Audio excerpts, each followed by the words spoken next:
El ejemplo de hoy es el programa ZLB Icon que vamos a crear y que va a presentar una LB con una de sus columnas donde va a aparecer un icono. Entonces vamos a crear el programa, nos aparece la ventana de atributos generales, ponemos un título cualquiera, ejemplo ALB con icono. El tipo de programa es 1, ejecutable. Estamos trabajando sobre técnica de list processing, una de las técnicas de SAP. Hay otras, en ese caso la categoría sería otra, pero en este momento nos manejamos con esa categoría. Lo grabamos, nos va a pedir la clasificación, digamos, de biblioteca de este programa. Cada programa viene clasificado. En este caso, vamos a ponerle que es un objeto local. Eso significa que no tiene transporte. Eso se indica con pesos TMP o dándole clic a el botón objeto local. En caso contrario, si yo ingresara otro valor de los posibles, lo que voy a indicar es un código de paquete que a su vez va a estar, digamos, seteado como para que se transporte a otros mandantes los cambios que realice, de manera tal que un programa que yo hago en el mandante de desarrollo después se transporta al servidor de calidad, donde es probado y después de ahí a producción. Entonces, creamos, grabamos, ya con esto ingresamos al editor, estamos sobre la SE38 y ya nos seteó la instrucción inicial report. Entonces vamos a ir completando este programa con lo que sigue. Vamos a utilizar en este ejemplo los type pools, SLIS y uno nuevo que es icon. El type pools icon lo que tiene son definiciones de tipos, al igual que ocurre con el SLIS. Bueno, en el caso del SLIS, lo que definimos son todas las estructuras necesarias para configurar una LB, es decir, un reporte en pantalla. En el caso de icon, lo que nos trae son definiciones de iconos, con códigos que después vienen a representarse gráficamente en pantalla. Grabamos, como para que esto nos quede registrado, seguimos con el ejemplo y vamos a declarar algunos tipos de datos. Vamos a ver de qué se trata caso por caso. Entonces vamos a declarar acá con la sentencia types, dos puntos implica que voy a hacer más de una declaración, y entonces hacemos mi primera declaración de un tipo que comienza acá.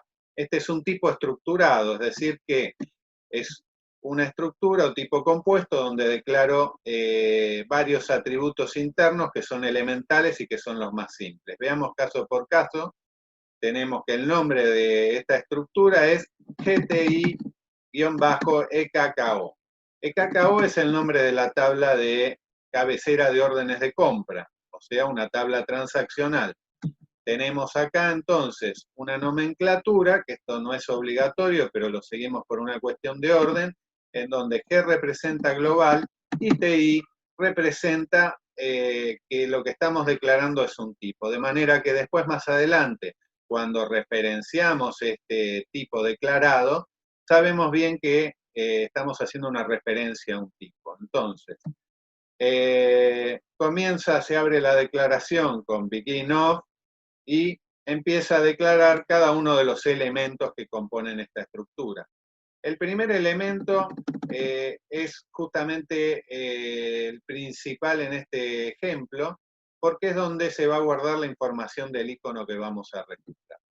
En este caso es FLD-IC, el nombre del dato, del elemento, y es de tipo C, de tipo cadena. ¿Cuántas posiciones va a tener? 4. Entre paréntesis indica, sin espacio en el medio, qué cantidad de posiciones va a tener esta cadena de caracteres. A continuación tenemos el dato EVEL. El dato EVEL, este es un nombre simplemente que podría llamarse de cualquier manera, pero lo importante es que con la sentencia type a no confundir con types, que está más arriba, lo que hago es una referencia a un tipo de datos del diccionario de datos. Vamos a grabar y ver de qué se trata esto, pero en SAP lo que tenemos, y podemos observar en SE11, la transacción SE11, son definiciones del diccionario de datos. Esas definiciones del diccionario de datos nos permiten declarar tablas, elementos de datos, componentes que tienen un significado, es decir, un valor semántico. Vamos a verlo en un ejemplo. Con doble clic navego a la SE11, podría haber entrado por el código de transacción, pero con el doble clic en el editor Workbench ABAP está todo integrado y puedo hacer esta navegación directa. Entonces, lo que me informa acá es que esto es una tabla transparente de nombre EKKO y que se refiere a la cabecera del documento de compras, como les expliqué antes. Estos son los campos que contiene esta tabla. Esta tabla podría yo navegarla con este icono azul y ver qué elementos tiene. Vamos a hacerlo un segundo. Esta transacción es la SE16, pero nuevamente, como está todo integrado, yo puedo navegar directamente a través del icono. Entonces, con el relojito, como en cualquier transacción, ejecutamos y vemos el contenido. Tenemos acá una serie de registros, similar a un Excel, claro, en donde por cada línea lo que nos representa es una operación de compra a un acreedor o proveedor. Acá tenemos en Event representado un número que viene a ser el número de documento de compras, un número para referir a esta operación, que tuvo una fecha de creación, la columna edad, que tuvo un acreedor, este es el código del acreedor, cuyo nombre no estamos viendo, pero lo podríamos agregar. En fin, toda la operación queda registrada bajo un número, cada una de las líneas es una operación diferente, que podría variar su acreedor, en este caso es siempre el mismo. Tiene un código de sociedad, book RS, y bueno, una serie bastante grande de campos, estos son solo campos de cabecera, no estamos viendo el detalle de qué compras se realizaron, que me refiero a qué productos, qué materiales. Muy bien, volvemos para atrás y volvemos a la SE11, que es esta donde vemos la estructura que tiene la tabla. Entonces, acá tenemos un campo que es status, que viene a ser el estatus del documento de compra. En realidad es un tipo que refiere a la clase de orden de compra, el tipo de orden de compra que se realizó. Podría ser una orden de compra colectiva, una orden de compra creada por una función, un pedido estándar realizado, ingresado manualmente por un analista de compras en el departamento de compras. Entonces, volvemos de vuelta para el programa, ya vimos nuestra tabla y continuamos con las definiciones. Estamos dentro de la sentencia types definiendo un tipo interno propio del programa y dentro de este estamos con los atributos, con cada elemento que compone esta estructura. Entonces, dentro de esta estructura vemos que teníamos event, que refiere al número de orden de compra, navegamos de vuelta, vemos que tenemos el nombre, por acá, event, está en negrito porque es un dato clave y dice número del documento de compra. Volvemos para atrás. Tenemos el dato BDAT, que nos indica la fecha del documento de orden de compra. También hace una referencia a la tabla y al campo. Dice type, KKO, BDAT. Es decir, que refiere a ese objeto que ya está declarado como tabla en SAP. Luego tenemos bookRS, que es el código de sociedad, también presente en la misma tabla. Luego tenemos un dato que se llama bootXT. Esto refiere a un tipo de otra tabla, que es la tabla T001 bootXT y el campo bootXT. Esto se refiere a la denominación de la sociedad. Todas las tablas comenzadas con T son tablas que forman parte de la configuración de SAP. En este caso, lo que estamos viendo es la tabla que contiene todas las sociedades declaradas en el sistema, configuradas en el sistema. Entonces tenemos principalmente un código de sociedad que forma parte de la clave, este dato lo van a ver mucho, se llama bookRS, y la denominación de la sociedad que es bookTXT. En general los campos tienen cinco caracteres, podrían tener más, pero en general los campos estándar están conformados así. Después nosotros podemos crear nuestras propias tablas con los nombres que queramos, pero en general es bueno mantener los nombres utilizados por el sistema porque son conocidos por todos.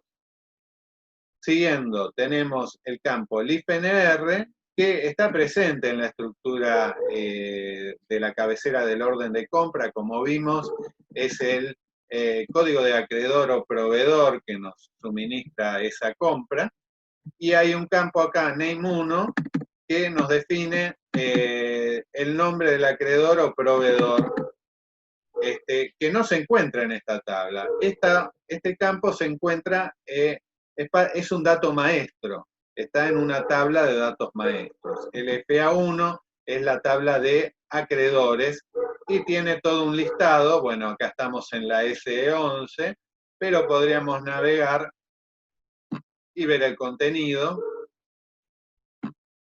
en donde son los distintos proveedores a los que les podemos hacer compras desde el sistema. Acá vemos un pantallazo de diferentes acreedores creados para la prueba. Entonces, lo importante acá es saber que name1 refiere al nombre de ese acreedor, de ese proveedor, es el nombre de una empresa, qué sé yo, de lo que sea, de informática, de qué sé yo, de supermercado, lo que ustedes, a quien ustedes le compren. Bueno, por último tenemos el campo status que mencionamos anteriormente, donde se guarda el tipo de orden de compra. Acá está indicado estado, pero en realidad viene a ser más bien como un tipo de orden de compra. Si esa orden es colectiva, si está creada por el usuario como un pedido estándar, si es un pedido creado por una función. Este campo lo vamos a utilizar de acuerdo al valor que tenga para saber qué mover, qué icono mover a este campo. En este campo se va a guardar un código que va a ser extraído de esta definición, de este archivo de definiciones, y que nos va a permitir representar gráficamente un icono dentro del reporte.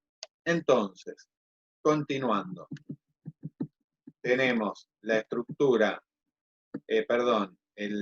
la estructura del tipo GTI LFA1, esto nos va a servir para hacer una consulta contra el maestro de acreedores para completar esta estructura con los datos que queremos mostrar en pantalla. Porque a nivel de la cabecera de orden de compra, yo tengo el código del acreedor, pero no tengo su nombre. O sea que acá yo estoy armando como un compuesto de datos que provienen de distintas tablas y les estoy reservando un lugar para completarlo. Pero esta estructura la utilizo para hacer la búsqueda concretamente del nombre del acreedor. Entonces, cuando esta tabla la tenga completada, bueno, acá estamos viendo el tipo, no quiero confundir, después se va a hacer referencia a este tipo creando una tabla interna del programa. Pero sobre esa tabla interna yo voy a guardar datos de acreedores con su código y su nombre. Entonces, a partir del código que yo encontré en la cabecera, voy a poder buscar el nombre que le corresponde a ese acreedor. De la misma manera se actuaría sobre la tabla de sociedades. Es decir, se va a alimentar a partir de la tabla de base de datos o tabla transparente, también llamada así, de sociedades, se va a alimentar esta tabla interna, es decir, una variable de tipo tabla que tiene un ciclo de vida con la duración del programa. terminado el programa, estos valores dejan de estar presentes, digamos, no se guardan en ningún lado, tienen un ciclo de vida conjunto a la existencia del programa. Entonces, bien, esto referido a la parte de definiciones de tipos iniciales. Entonces ahora estos tipos los vamos a usar para variables que nosotros vamos a declarar y utilizar en el programa. Hasta ahora definimos solamente tipos. Estos tipos son máscaras o modelos que nos sirven después para declarar nuestras variables que van a asumir, asimilar estas mismas estructuras. Entonces, vamos a continuar. Vamos a declarar inicialmente dos tablas, estas dos variables, dos tablas internas, dos variables de tipo tabla, una para los datos de cabecera de orden de compra. Entonces, ¿qué utilizamos? La sentencia data, dos puntos, porque vamos a declarar el elemento 1 y el elemento 2. Entonces, nuestro primer elemento, la declaración, termina en la coma. Cuando hay dos puntos, la coma nos divide y nos separa cada definición o repetición de la sentencia, es decir, que sería como esta sentencia data, haberla repetido acá abajo para la segunda tabla interna. De esta manera ahorramos tipeo y es más estructurado para la lectura. Entonces, ¿qué hacemos acá? Tenemos un type standard table of GTI cacao, GTI-cacao. Esta declaración, esta referencia, está definida acá arriba, refiere al tipo, y le está diciendo que es un tipo tabla, es decir, que acá lo que yo veo es algo en dos dimensiones o estructura, en donde tenemos un nombre general para referirnos a este conjunto de datos y después cada uno de los datos.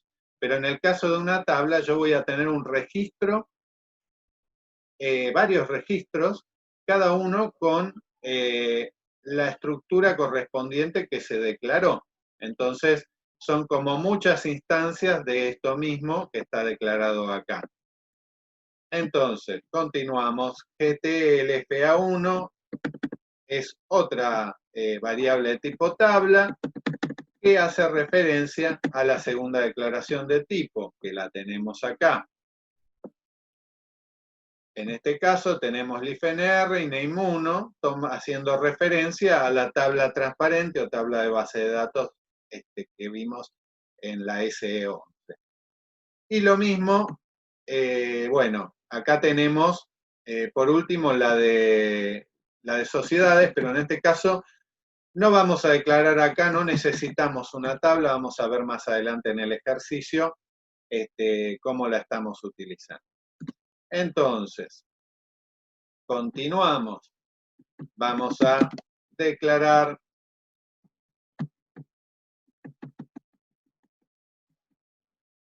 algunas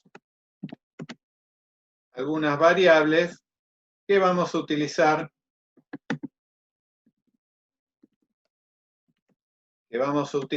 para presentar el ALB. O sea, esto no contiene datos, sino que sirven para las definiciones del reporte en pantalla, donde le indico cómo es la presentación estética de este reporte y qué columnas va a contener. Tenemos una variable de tipo tabla para el catálogo, es decir, la tabla interna donde declaro cada una de las columnas y cómo se va a visualizar sus atributos, referido a este tipo de dónde sale, ya vimos que en la sentencia type-pulse nosotros referimos a ese list. Ese list contiene declaraciones de tipo parecidas a las que hicimos acá, pero con estructuras propias que después van a ser utilizadas en las funciones o clases que presenten un reporte en pantalla. O sea que con esto SAP nos da alguna herramienta ya prearmada como para generar reportes en una forma más sencilla y más sofisticada. Entonces, tenemos el catálogo con la estructura. Esta estructura es de tipo tabla, aunque no dice Standard Table, pero acá está, en el nombre tenemos un guión T guión, que nos da un indicio de que sería un tipo tabla, lo vemos. Acá estoy navegando al Type Pulse que vimos arriba, y vemos que tiene un occurs 1, y hace referencia a otro tipo, que también está definido acá adentro. Pero lo que nos está diciendo que esto es de tipo tabla. ¿Sí? Vemos la estructura brevemente. Bueno, tiene type, begin, end, include type, hace referencia, está muy anidado, ¿no es cierto? O sea, refiere a distintos tipos. Volvemos al programa. Tenemos una segunda estructura que es GW Layout, de tipo también definido en SLIS, sirve para presentar la estética, digamos, del programa. Acá yo definí una variable que es gb-event, que me sirve simplemente para declarar una variable, porque después vamos a hacer un select options, es decir, un criterio de selección, y necesitamos una variable como para hacer referencia. Entonces acá declaro la variable, hago type y hago un type referencia al diccionario de datos. Y ahora sí vamos a introducir el select option como para que este programa nos presente algo en pantalla. Vamos a activarlo y vemos qué es lo que hace. Ya de por sí, con esta declaración del select option, además de declarar los tipos, el programa hace algo, que es presentar este campito en pantalla. Luego le vamos a poner las descripciones, pero por el momento sigamos con el ejemplo. Entonces, declaramos el evento Startup Selection. Recordemos que este Startup Selection se ejecuta después de que todos los campos declarados en pantalla, digamos, se les dio aceptar, se los ejecutó, y una vez que fueron validados y se puede proseguir. Entonces, en el Startup Selection vamos a utilizar la sentencia perform, que lo que hace es invocar una subrutina. Vamos grabando y vamos a hacer nuestro primer perform, que va a llamarse getData. Entonces, grabo, dando doble clic, yo puedo crear, digamos, mi perform, me lo crea el editor. Acá yo tengo un solo include, un solo archivo, por así decir, que representa este programa. Para hacerlo simple, lo vamos a manejar con un solo include. Y vamos a arrancar con la búsqueda de datos dentro de este perform. Entonces, vamos a copiar algunas sentencias. Primero que nada, vamos a hacer las declaraciones de variables de trabajo, work areas o estructuras, que nos van a permitir trabajar con todos los datos obtenidos en los selects, en las consultas a la base de datos. Veamos las declaraciones. LWKKO es de tipo like line of GTKKO, es decir, GTKKO estaba definido más arriba. Yo le doy doble clic, puedo navegar al tipo y vemos que es de tipo tabla, es decir que en este caso estamos ante una estructura, un registro individual de esa tabla. Lo mismo para LWLFA1, dice like line of GTLFA1. Con el like line estamos refiriendo a una instancia de una tabla, o sea, de una tabla interna, de una variable de ese tipo declarada en el programa. Pero también podemos hacerlo de otra manera, declarar una estructura haciendo referencia al tipo de datos. Veamos el tercer ejemplo. Esta variable LWT001 es de tipo GTI T001. Veamos un poco. Esto es un tipo declarado, más arriba, como vimos, y bueno, lo que vamos a tener es una variable de trabajo para lo que son sociedades. Entonces, la estructura LWT001 define un tipo que refiere a la declaración de tipo anterior que se hizo más arriba, GTI-T001, donde al igual que en el caso anterior de GTLFA1, digamos, tiene una estructura que nos permite albergar el código de la sociedad y su denominación, para incluir esto en el reporte LB que estamos mostrando en pantalla.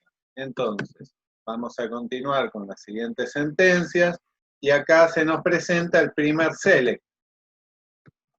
Este select lo que va a hacer es leer la tabla EKKO.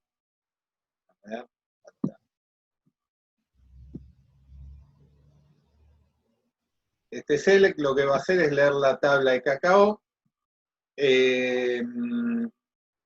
Observen lo siguiente, cómo es la estructura de este select. Primeramente el select, las columnas que estamos tomando de la tabla, que son EBEL, el número de documento de compras, BDAT es la fecha de creación de la compra, UKRS es el código de sociedad, LIFNR es el código del acreedor o proveedor, y STATU es el estado o tipo de orden de compra. Observemos que no tenemos ni la denominación de la sociedad ni el nombre del acreedor. Eso lo vamos a obtener más adelante. ¿De dónde sale esta información? From EKKO. EKKO es la tabla donde se guarda la cabecera de las órdenes de compra. ¿Dónde mueve estos datos?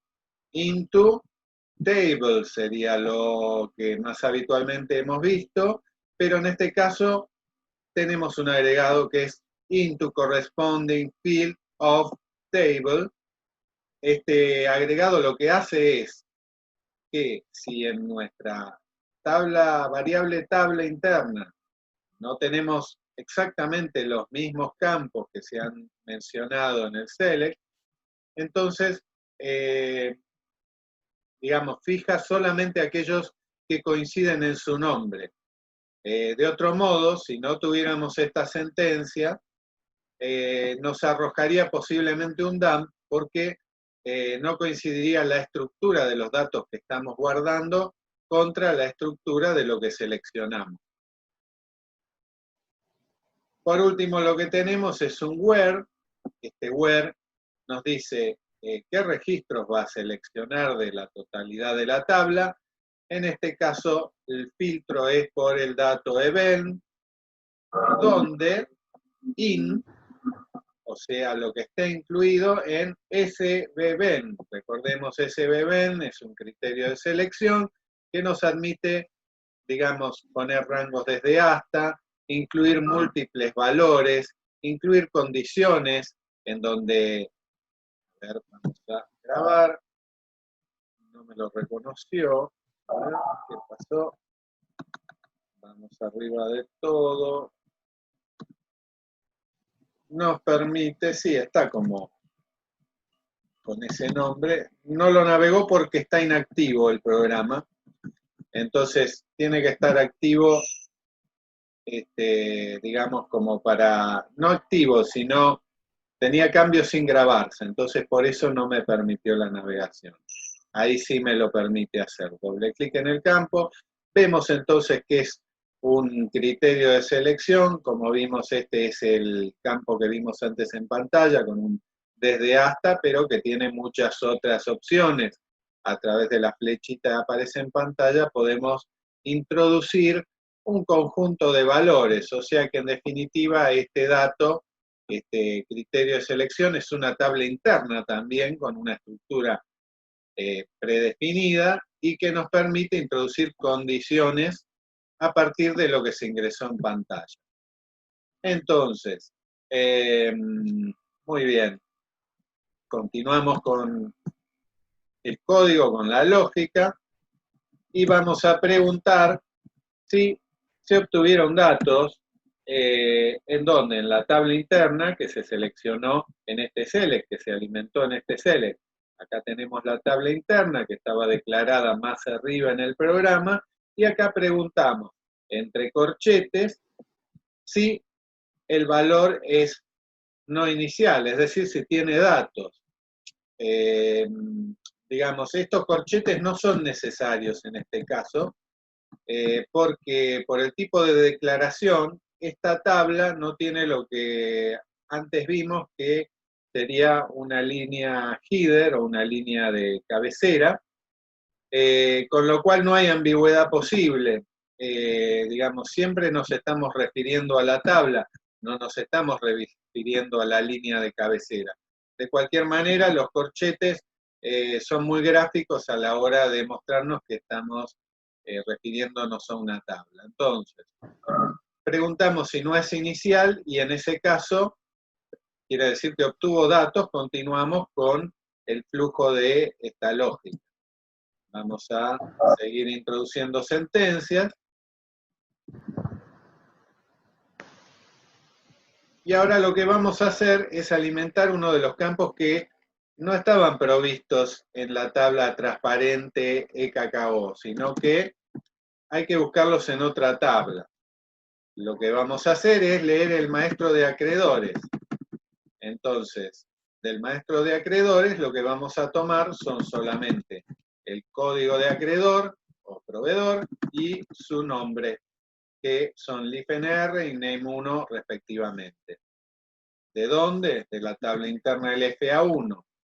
Aquí observemos que no usamos el into corresponding, hicimos into table y directamente la tabla interna. ¿Por qué? Porque en esta declaración, la vamos, tenemos exactamente la misma estructura, digamos, para esta tabla interna, que para los campos que se mencionaron en el select. Lo vemos, esto es una tabla interna, como se ve, y el tipo, como se ve, está compuesto por dos datos, que son justamente, se corresponden tanto en el orden como, digamos, taxativamente los campos que se denominaron, están todos incluidos y en el orden mismo en que están mencionados en el select. Entonces, no hace falta el into corresponding porque el into table introduce los datos directamente en la variable de tipo tabla interna. ¿Qué hacemos ahora? Usamos la sentencia for all entries. ¿Qué era esto? For all entries lo que hace es tomar una tabla interna ya existente como referencia para el where de este select. Entonces, ¿qué tabla vamos a tomar? La de órdenes de compra. ¿Qué le vamos a decir? Que busque a partir de lo que obtuvimos en GT KKO aquellos casos donde el código de acreedor se corresponde justamente con los códigos que tengo albergados en la tabla. Vale decir que no me va a traer todos los registros de la tabla de datos maestros de acreedores, sino solamente aquellos que están enumerados en la selección de órdenes de compra que hice. Seguimos y vamos a introducir una sentencia sort. Esto no está correcto, corresponde, no, sí, está bien, digamos, esto sería algo que no sería estrictamente necesario, lo vamos a ver, perdón, esto se coloca para ordenar la tabla interna, LFA1, GT-LFA1, por número de acreedor. Como después esta tabla interna la vamos a leer puntualmente para cada caso, necesitamos que esté ordenada para accederla más rápidamente. Vamos entonces a las siguientes sentencias. Y ahora sí, vamos a comenzar un loop sobre las órdenes de compra que están listadas. Piensen que todo esto lo que estamos haciendo es completar la estructura de datos, o mejor dicho, la tabla interna de datos que se va a mostrar en el ALB con todos los datos que necesita mostrar. Hasta ahora tenemos solo los que obtuvo de la tabla EKKO. Vamos a completar los que necesitamos de la tabla del maestro de acreedores y de la tabla de sociedades. Lo vemos. Primera cuestión, siempre por, digamos, método, acostúmbrense a hacer una limpieza de las variables de trabajo. Estas son las variables estructura que definimos más arriba al principio del performance. LFA1, LW-LFA1, LW-T001. Clear los dos puntos, la coma, y el punto cierra la sentencia, es decir, que se limpian ambas variables de tipo estructura. Vamos a lo que sigue. Ahora vamos a hacer un read. ¿Sobre qué? Vamos a hacer un read sobre GTLFA1, que es la tabla interna donde guardamos los datos del maestro de acreedores. Entonces, hacemos esa lectura de esa tabla interna. Ahora ya no estamos sobre una select de la base de datos, sino leyendo una variable en memoria que tiene varios registros. Y el resultado lo vamos a mover a la variable de trabajo que acabamos de limpiar. ¿Sobre qué registro nos vamos a posicionar? Sobre aquel cuyo código LIFNR, el código de acreedor, corresponda al que estaba en la orden de compra, mejor dicho, en la tabla de orden de compra, de tabla interna. Es decir, acá dentro del loop yo estoy recorriendo la tabla interna que obtuve en esta select. Y al recorrerla muevo cada un registro, uno por vez, lo muevo a esta estructura. Entonces, cuando yo realizo este read, lo que le estoy diciendo es que lea en esta otra tabla interna el registro que corresponde a la misma clave que encontró en el registro actual del loop de orden de compra. Finalmente, este read cierra con un binary search, que justamente para eso hicimos el sort, para que sea más rápido. Si el read fue exitoso, es decir, si encontró el registro cuya clave coincide entre el orden de compra y el maestro, lo que va a dar es 0 si sub RC. Recordemos, si sub RC es una variable de entorno, del entorno ABAP, que nos indica el resultado exitoso o no de una sentencia. Entonces, este read, si es 0, significa que fue exitoso. Acá indica si es igual a 0. En ese caso, significa que obtuvo datos. ¿Y dónde los puso? Los puso en LWLFA1. Esa es una estructura. Y lo que nos interesa de esa estructura de dos campos es el nombre, que era el dato que no teníamos en la cabecera. ¿El nombre de qué? Del acreedor. Lo movemos entonces ahora de lo que leímos en la tabla interna de maestro de deudores, de acreedores, lo movemos a la tabla de órdenes de compra, al campo name1, que también está declarado. En otras palabras, hicimos un loop sobre la tabla interna de KKO y en cada caso, en cada ítem, fuimos a buscar el dato correspondiente al acreedor para obtener el nombre que habíamos rescatado previamente en esta select correspondiente a los nombres de acreedor, al código y el nombre. ¿Cómo lo vinculamos? Mediante el código, que el código está en la tabla datos maestros de acreedor y también en la tabla de cabecera de órdenes de compra. Continuamos entonces con el ejemplo y vamos a hacer algo muy similar sobre la tabla de sociedades.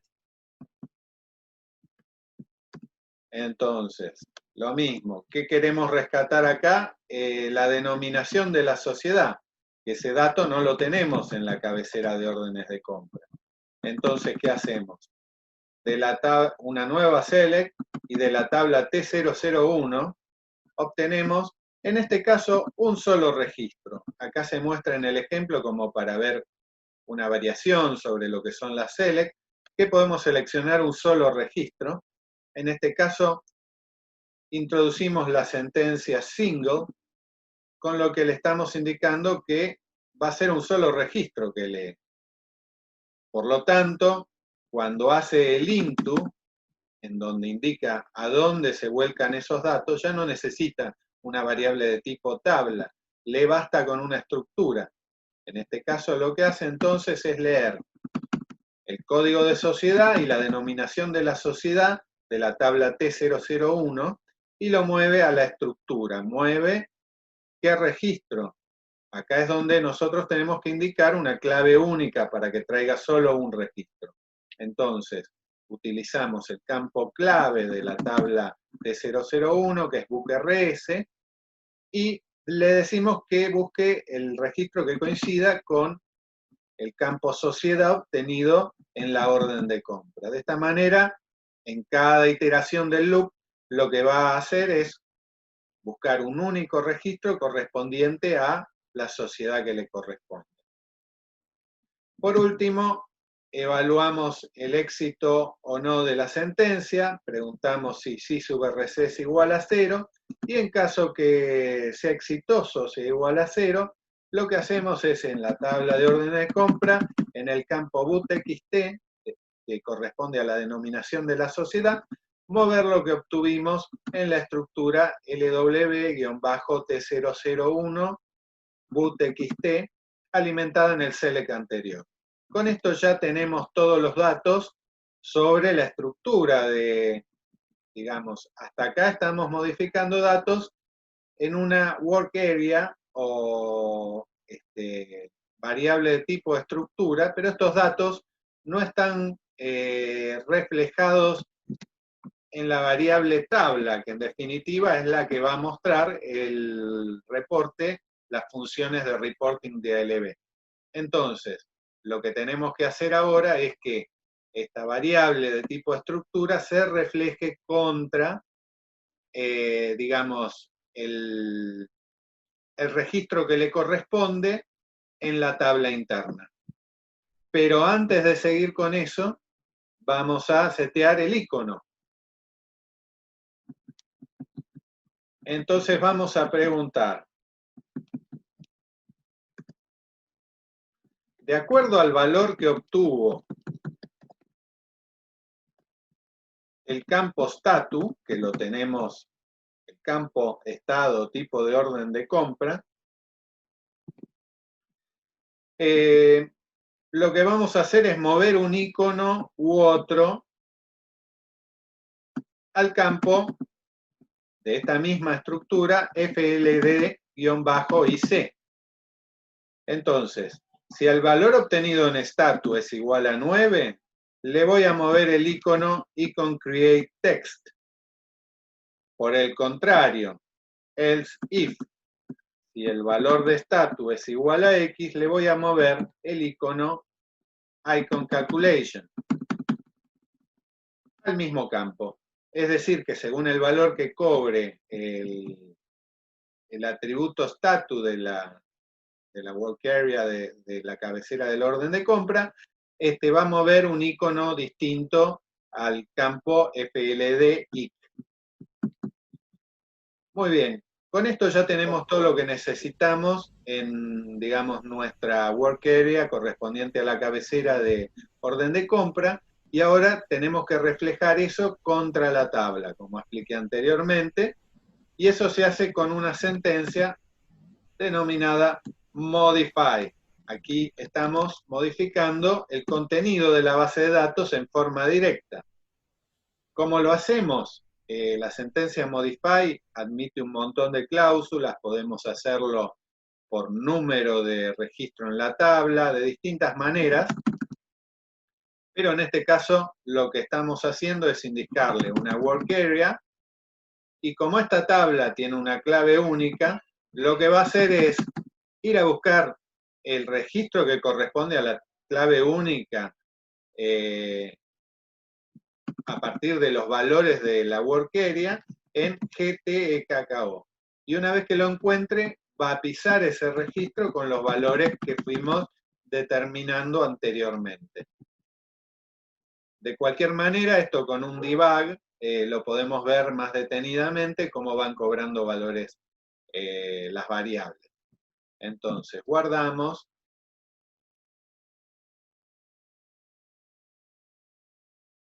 Y con esto termina la lógica de la extracción de datos, que bueno, tiene un par de puntos de detalle, pero hasta aquí ya tenemos cerrado ese punto. Entonces, Cris pregunta, ¿por qué 9? ¿Por qué 9 en el último? este es un valor que, digamos, está fijado desde el estándar. Cuando se crea una orden de compra, guarda en el campo status un valor. Digamos, ese valor está fijado por estándar del sistema, y cuando se carga una orden de compra de tipo estándar, le guardo un 9 acá. Entonces, por eso yo estoy preguntando por un 9. Por otro lado, la X corresponde a una orden de compra guardada por un módulo de función. Es decir, que sí son un proceso automático o semiautomático. Vamos a ver un poquito a qué corresponden estos dos iconos que están enumerados quizás un poco misteriosamente acá. Recordemos que al principio del programa nosotros incluimos en el type pools el type pool icon. Este type pool icon lo que tiene es una serie de definiciones de valores de código que son reconocibles dentro de la LB con una imagen. Hay un nombre y para cada uno de ellos tenemos lo que sería un código. Entonces, cada uno de estos códigos corresponde a una figura, una figurita que vamos a poder ver. Si ustedes quieren ver cuáles son los códigos, existe una transacción llamada icon, que lo que hace es justamente un reporte con todos los, es una LB justamente y lo que tiene son todos los iconos posibles que podríamos utilizar. Entonces, ¿nosotros qué utilizamos? Utilizamos, a ver si lo encuentro, el icon calculation, y utilizamos el icon, ¿cuál era el otro?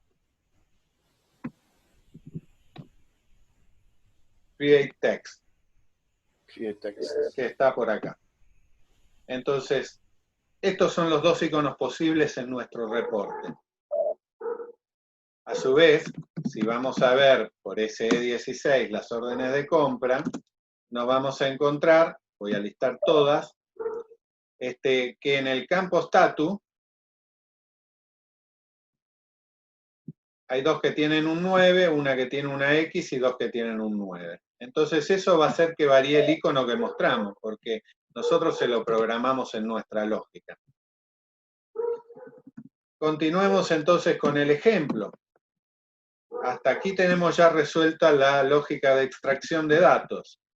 Vamos a hacer una cosa, vamos a crear un segundo perform.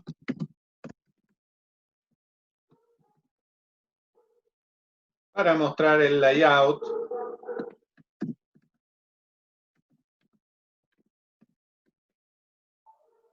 Lo creamos, doble clic, o lo podrían escribir manualmente, pero esto es más cómodo. Lo incluye en el único archivo que compone este programa. Ya le agregó como una pequeña cabecera para que introduzcamos comentarios.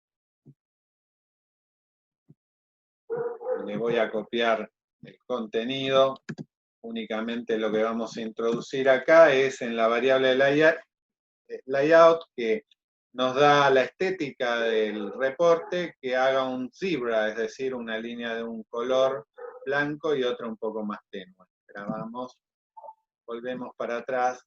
Observen que aquí introdujimos 2 sentencias perform, pero yo lo que podría hacer, recordemos con los 2 puntos, toda sentencia termina en punto, pero si yo pongo 2 puntos sobre una sentencia, puedo con la coma indicar que esa sentencia se repite. Y luego cierra con punto. De esta forma, visualmente queda como más ordenado, más enfocado. Es cuestión de preferencias.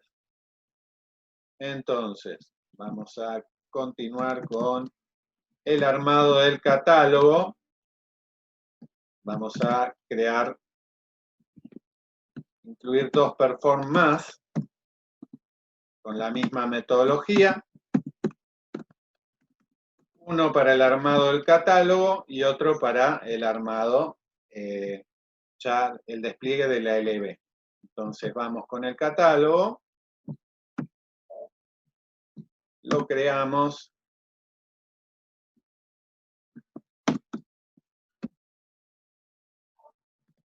y vamos a incluir acá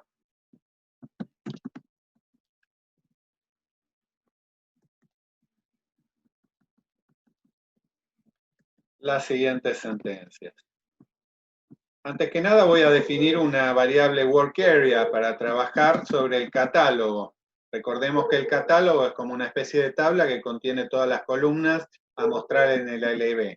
Entonces, lo que yo acá estoy definiendo es un registro individual de esta tabla correspondiente a una columna, la que estoy definiendo en cada caso. Luego esto se guarda en la tabla de catálogo. Entonces, como primer paso yo voy a definir de este catálogo el nombre de la tabla, que va a ser nuestra variable de tabla interna donde tenemos los datos, que es GTE-EKKO, como definimos más arriba. Recuerden que esto por una limitante tiene que estar en mayúsculas porque no sé si actualmente se habrá corregido, pero históricamente no reconocía, no era case sensitive, entonces había que ponerlo siempre en mayúsculas. Bueno, tab name, primer atributo de esta work area, file name. Primer campo que vamos a definir es el icono, FLD-IC, también en mayúsculas. Luego tenemos un atributo que es icon, y ese icon le fijamos una X para decirle que va a ser un icono. Finalmente le introducimos una descripción. Y finalmente hacemos un append de esta estructura interna contra la tabla de catálogo. Con esto tenemos nuestra primera columna armada. Vamos a continuar con las siguientes. Nosotros podríamos reproducir en forma muy similar esto que hemos hecho acá, pero vamos a usar una macro, este concepto que vimos anteriormente, como para ahorrar líneas de código. Entonces lo vamos a ver. Arriba de todo, donde declaramos las variables, vamos a incluir una macro para facilitarnos la introducción de datos en el catálogo. Porque en definitiva lo que vamos a hacer va a ser siempre más o menos lo mismo. Un clear de la estructura, luego alimentar el campo tab name, luego el campo field name, luego el campo de descripción del título de la columna y finalmente vamos a hacer un append de esa estructura contra la tabla interna. Lo que hemos hecho es sustituir por ampersand y un número cada uno de los valores diferentes que pueden variar en esta secuencia. Le pusimos a esta instrucción G por global, M por macro, guión bajo, add, guión bajo, fieldcat, y se cierra acá. Entonces, vamos a, ya que la tenemos, utilizarla. Observemos que en el primer caso del primer campo, yo no lo utilicé porque tenemos algo que varía, que es el atributo icon, que en los demás casos no va a ir fijado con X. Quiero ver si está el clear. Bien. Primera cosa importante que acá como primera instrucción está el clear, porque si no se llevaría la estructura, la X que fijamos para icon en el primer caso. Pero al haber un clear, adóptenlo como metodología de limpiar las estructuras de trabajo. Entonces, bueno, volvemos y vamos a agregar todos los campos al catálogo mediante nuestra macro. Fíjense qué rápido que es esto. Siempre como parámetros tenemos cuál es la tabla de catálogo, cuál es la work area que estamos usando para moverle valores, el nombre de la tabla y en cada caso el campo que le corresponde. Event, BDAT, BookRS, BootXT, LeafNR, Name1, que ya los tenemos todos alimentados. Lo único que acá, por último parámetro, lo que indicamos es un texto. Recordemos que estos textos son un elemento de un programa y nos permiten manejar, por ejemplo, textos en múltiples idiomas.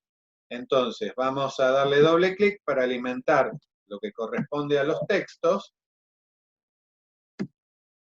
Lo voy a tomar del programa de ejemplo.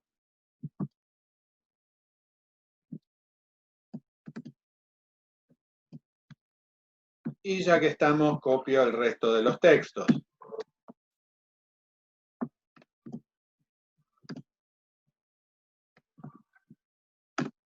Estos textos, recordemos que hay que activarlos. Y ya que estamos también, recordemos que en textos de selección tenemos los parámetros de pantalla. Al darle clic acá va a tomar el dato de referencia, es decir, lo va a tomar del diccionario de datos. Observemos que esto es event, el número de documento, que yo acá le definí un texto, digamos, a mi gusto, que era OC. En el otro caso va a tomar la descripción que tiene en el diccionario de datos, es decir, que en el LB va a usar uno como título de la columna, una descripción, y otra cuando pida el parámetro en pantalla. La ventaja de esto es manejar multidiomas, recordemos, ¿no? Es decir, que vamos a poder definirlo. Bien. Entonces, ya estamos redondeando este programa.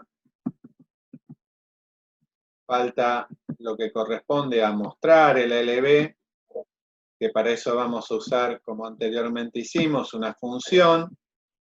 Recordemos que tenemos distintas modalidades, podemos usar funciones, podemos usar clases. En este caso vamos a usar funciones. Entonces, acá tenemos la función que nos interesa.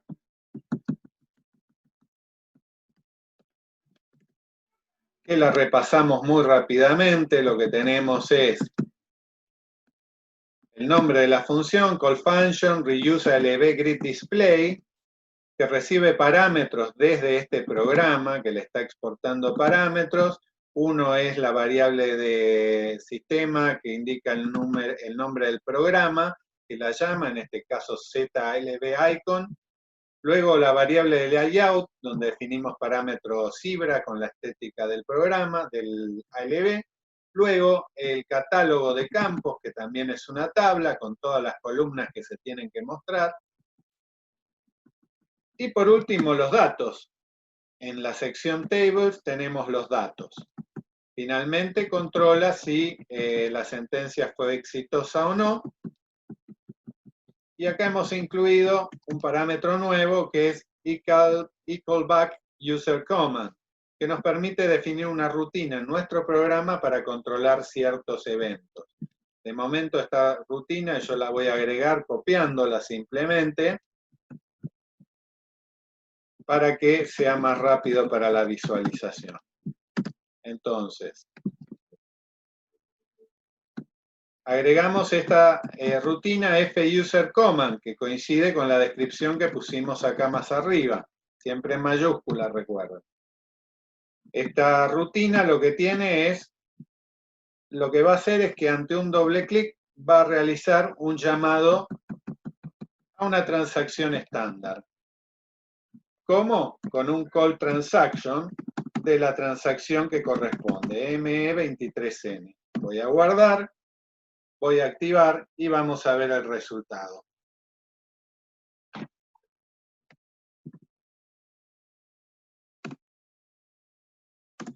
Acá hay algo que quedó erróneo. Faltó un inform en algún lado.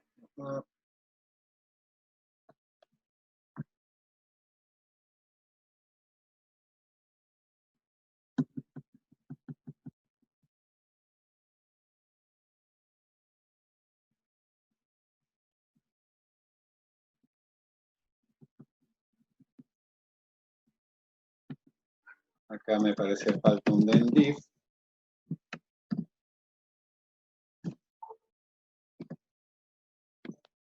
Ahora, a ver cómo nos va. Ahí sí activó. Vamos a ejecutarlo.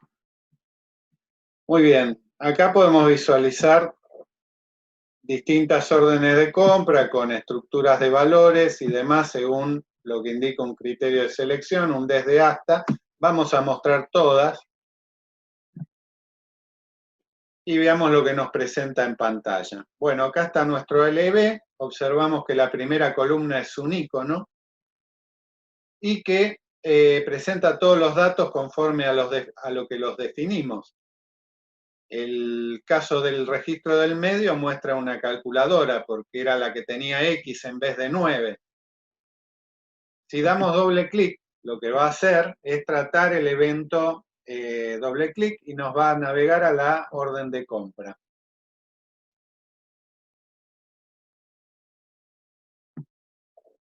Si damos back, volvemos al programa.